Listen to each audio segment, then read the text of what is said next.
Локални избори 2021 година. Резултатот е скоро ист како во 2017 година, само страните се изменети.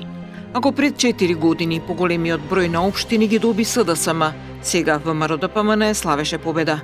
Партиите воопшто не штеделе на кампања. Само за реклами и пропаганда во медиуми се потрошени 4 милиони евра. Цехот секако го платиле граѓаните.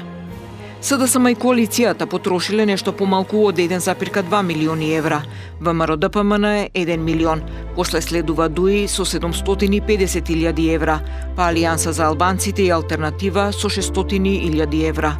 Од помалите партии најмногу потрошиле од ЛДП и ДОМ со нивната коалиција Одлучно за промени 100.000 евра, па Левица со 91.000, Данела Арсовска 66.000 евра, Беса 50.000 и ДП со 24.000 евра. Но дали овие пари се потрошиле наменски? Не можам да го разберам моментот да се плаќаат кампања, да се плаќаат билборди, да се плаќаат ТВ спотови, флаери и така натаму со цел да се оцрни политичкиот кандидат. Загрижувачки процент од тие онлайн медиуми што беа минатиот циклус вклучени во кампањата не беа дел од регистарот и тоа нас ни кажува дека политичките партии не ги интересира интегритетот, професионалноста на медиумите, туку само гледаат да дадат средства на оние медиуми што макар дури не се препознаени од самата јавност и од самата фела како такви, да учествуваат во истите. Дали овие извештаи се точни? Малкумина веруваат во истите. Црните пари и кешот не се пријавуваат секако. Забелешки имаат и од Државната комисија за спречување на корупција. Моето искуство покажува дека вистинските приходи никогаш не се пријавуваат, дури ни вистинските трошоци. Тие се дури повеќе и поголеми, меѓутоа ние законски немаме институции кои што се надлежни да го следат работењето и контролата над политичките партии. Единствено Државниот завод за ревизија врши годишна ревизија над финансиските извештаи на политичките партии, меѓутоа и над финансиските извештаи кои што потекнуваат за време на изборните кампањи. Не постои друга институција која што е задолжена да следи на кој начин политичките партии ги трошат парите што ги добиваат од буџетот, а тоа се огромни средства. За постоење сомнителни црни пари во кампањата за локалните избори проговори Заев на пресконференцијата вечерта кога завршија изборите и на која објави дека поднесува оставка и од премиерската и од лидерската во СДСМ. Должност ми е да искоментирам дека на овие избори беа видливи многу пари на терен кај опозицијата, дојдени доминантно од надвор, а дадени заради политички, но и заради економски причини. А дел од големите пари ги добија и од домашни бизнисмени, пред се газди на градежни компании, заради идни лични финансиски интереси и планови. Жалам што сите овие пари се значајна причина за ваквиот резултат на изборите. Но што за ова покажуваат извештаите за донациите на сметките за изборни кампањи?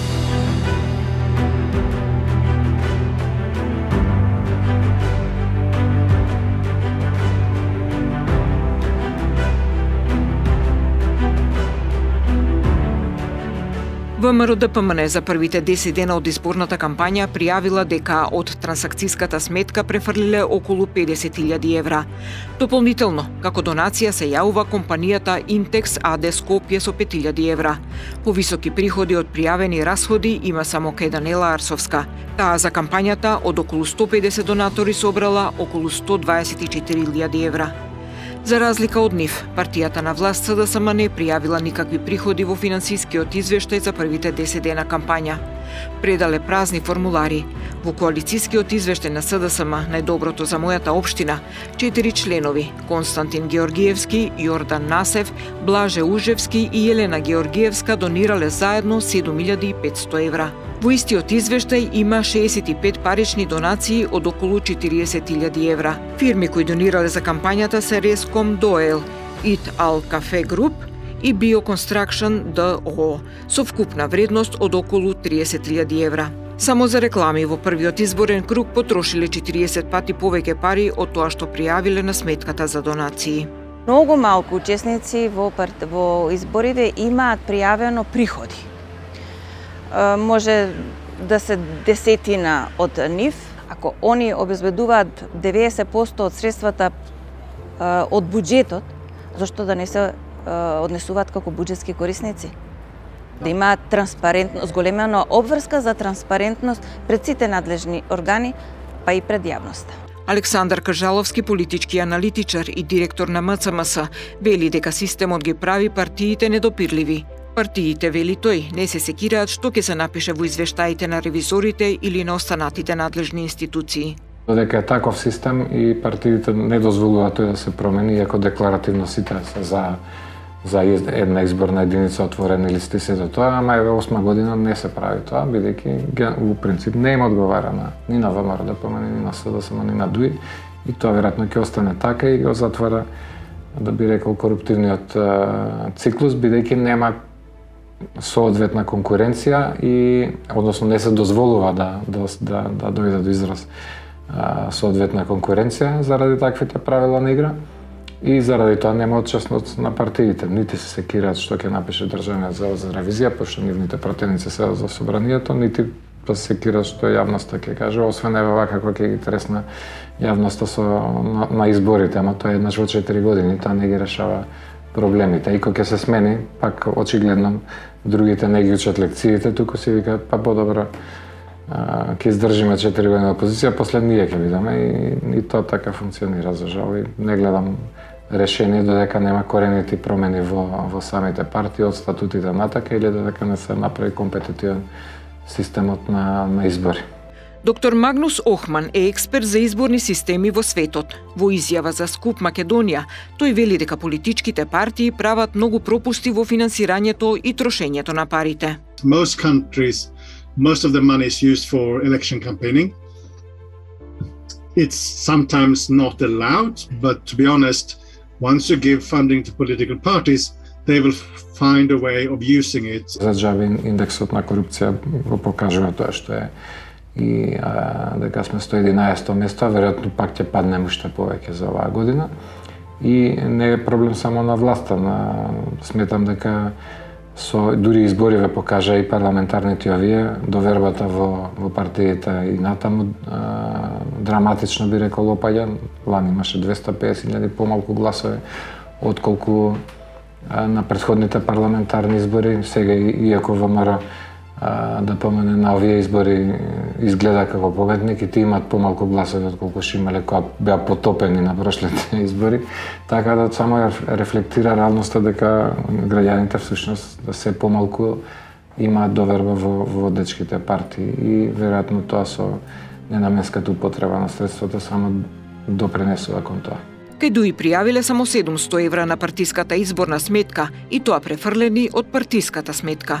Кај коалицијата Алијанса за албанците и алтернатива пријавиле околу 35.000 евра во првите 10 дена од кампањата. Ваквите парадокси во финансирањето и трошењето на буџетските пари се забележани и од Сдруженијето на новинари. Ова е трет пат каде што политичките партии со консензус, буквално сите политички партии, не разочаруваат со својот однос, бидејќи тоа законско решение што беше на еден начин интегрирано во изборниот законник, да постои политичката платена програма и да се прошири кон онлайн сферата, овој пат гледаме на таква иста реприза што ја гледавме минатите циклуси. Средства што се платени од самите граѓани, се плаќа пропаганда партиска, кај што јавниот интерес ретко е запазен, речиси воопшто не е запазен, и при тоа, кога станува збор за онлайн медиумите, имаме сомнителни медиуми кои што практично дел од нив не ни постоеле до скоро време, сега се појавуваат како некои субјекти што се дел од политичката платена програма и шират информации кон граѓаните за кого да гласат или за кого да не гласат. Проблемите во Северна Македонија потекнуваат од начинот на функционирањето на политичките партии. Тоа е таа врска од што би рекол пак потекнува од статутите на партиите, па се пренесува во медиократичкото членство, лојалноста кон лидерите, борбата за да се земе власта потоа се потребува за коруптивни сделки, да се финансира назад тоа или да се збогати лично и за жал тоа не е државата, ама како на никој да не мргајли од политичарите. Се стимулира лојалноста пред се кон лидерот, што е карактеристика на автократски режими, и потоа кон партијата, а тек на трето место доаѓа кон државата или кон граѓаните, или уопште не доаѓаат на ред. И за жал и покрај реформи што правеа некои, тоа станува така. И пак ќе речем, го гледам основата на проблемот таму, бидејќи таквиот партиски систем креира автократски однос и после тој само се пресликува во државата, кога ќе се освои власта, едноставно партијата продолжува да функционира на истиот начин. И тоа не е од Заев, ни од Груевски, тоа е од почетокот од кога се формирани партиите.